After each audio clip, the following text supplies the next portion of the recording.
ఇక Kannepalli pump house repair ఖర్చులు భరించేది ఎవరు? మెగా సంస్థనా, రాష్ట్ర ప్రభుత్వమా? మేడిగడ్డపై ఎల్ఎన్టీ ప్రకటన నేపథ్యంలో అనుమానాలు.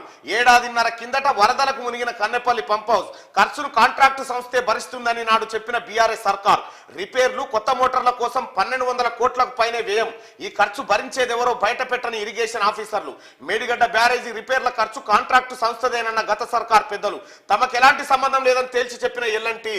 ఇగో నేను ఆ పాట రాసిన కదా, ఆ మీటర్ షాటర్లు మొత్తంగానే కాక మోటార్లు మునిగినాయా అని చెప్పి కన్నెపల్లి పంప్ హౌస్ మొత్తం నీళ్ళలో మునిగిపోయింది. కేసీఆర్ మేడిగడ్డ, కేసీఆర్ కన్నెపల్లిగో నీళ్ళలో మునిగిపోతే, మోటార్లని మునిగిపోతే 1200 కోట్ల రూపాయలు ఇప్పుడు ఖర్చు కావాలి. దానికి 1200 కోట్ల ఖర్చు ఎవడు పెట్టాలి? కేసీఆర్ ఇంట్లోకేం తెచ్చిపెట్టిండా? పెట్టలే. మన సొమ్మే నాశనం చేసిండు. ఇప్పుడు దీనికి రిపేర్ ఎవరు చేయాలంటే ఎవరు చెప్తలేడుగా. ఎవ్వని కాడు పుట్నాలు బుక్కినట్టు బుక్కి అవతల పడ్డారు. ఒక్కొక్క దొంగను పట్టుకొచ్చి బోన్లో నిలబెట్టాల్సినటువంటి సమయం ఆసన్నమైంది.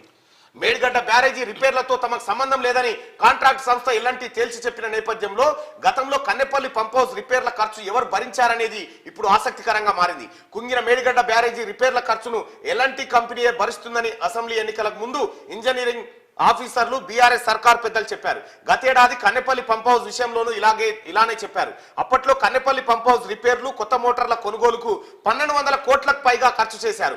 ఈ మొత్తాన్ని కాంట్రాక్ట్ సంస్థ మెగా ఇంజనీరింగ్ కంపెనీ భరిస్తుందని చెప్పారు. కానీ లోపల ఏం జరిగిందో ఎవరికి తెలియరాలేదు. 1200 కోట్ల రూపాయలు మెగా కంపెనీ పెడుతుందా? గత పాలకులైనటువంటి కేసీఆర్ ఏం చెప్పిండు? వాళ్ళే పెడతారని చెప్పిండు. కానీ అధికారులు ఎవరికి కూడా స్పష్టత లేదు.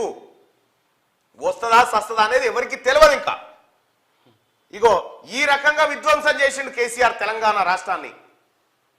మీకు చర్చ మేము ఇంకా మాట్లాడదామంటే మైకు గొంతు నొక్కిరని ఎవరైతే అనుకుంటారో ఈడికి రారు క్యూ న్యూస్ కాడికి రారు. మేము మాట్లాడతాం అంతే. మీకు కావాల్సినంత సమయం ఇస్తాం. మేము అడిగిన చెప్పు దారి. అప్పుడంటే అహంకారం అంటే ఇప్పుడు రారు.